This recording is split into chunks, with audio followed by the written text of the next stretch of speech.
I want to talk to those of you who are fresh out of jail, and those of you who've been in jail.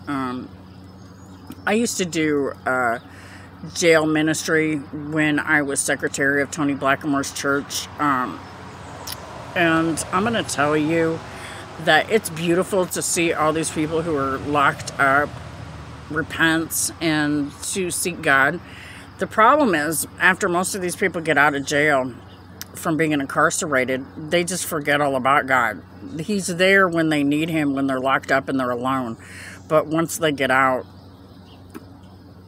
most people lose sight quickly to what they were using in order to help them heal in the system where jail's concerned. And so we have to, as a community, try to encourage people who are, especially those who are fresh out of jail, to stay on track. It's easy to get off track when you get back out of jail and you start reconnecting with your friends and family. One of the biggest problems with people when they come out of jail is that they go right back to the same scene that they were in when they got locked up in the first place. So they never really get a break from seeing what the straight and narrow road is, because usually out of desperation, when people get out of jail, they don't have anything. So what do? They revert back to what they were before as a means of survival. We have to figure out ways in our community to try to stop that, especially for people who are serious about recovery and stopping the habits that got them into jail in the first place. Again, I did ministry outreach in jail when I was with Tony Blackamore's church as a secretary and as just a member. I went quite a few times, and I enjoyed the JailHouse ministry. The only thing that I had a problem with regards to it was the people that are coming out of jail and trying to encourage them and trying to keep them on the straight and narrow. We need more programs out here that help with that. We need more resources for people when they do freshly come out of jail, and trying to help them to recover and to stay on track. We're not meeting the needs of a lot of these people who do come out of jail. We're so serious about consequencing them, but we're not serious about helping them to find a way to rehab realistically. And it's one thing that we need to talk about changing within our system and focusing on, because we need these services. This is something that's being neglected within our system, and it's causing a lot of people to reoffend when they get out. That's why we have people with laundry lists of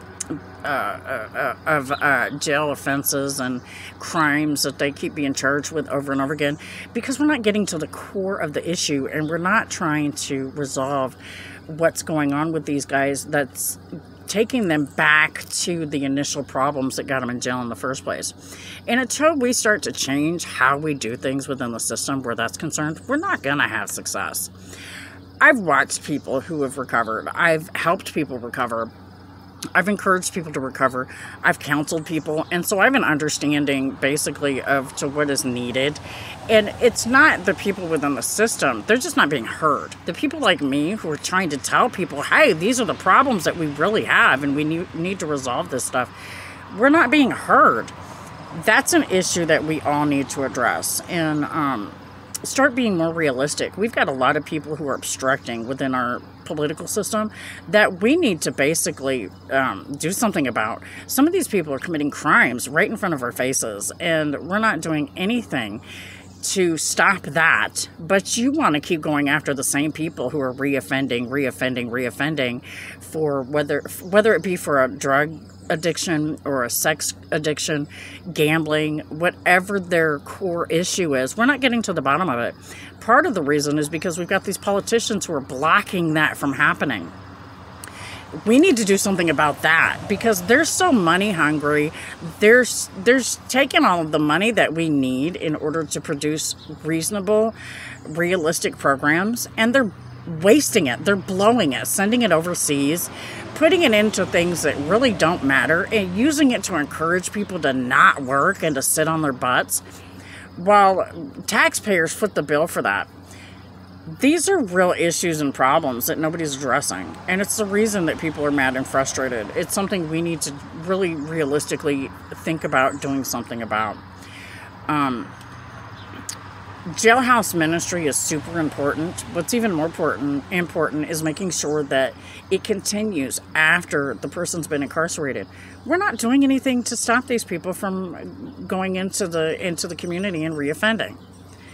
And then you wonder why our crime numbers are so high. Imagine that.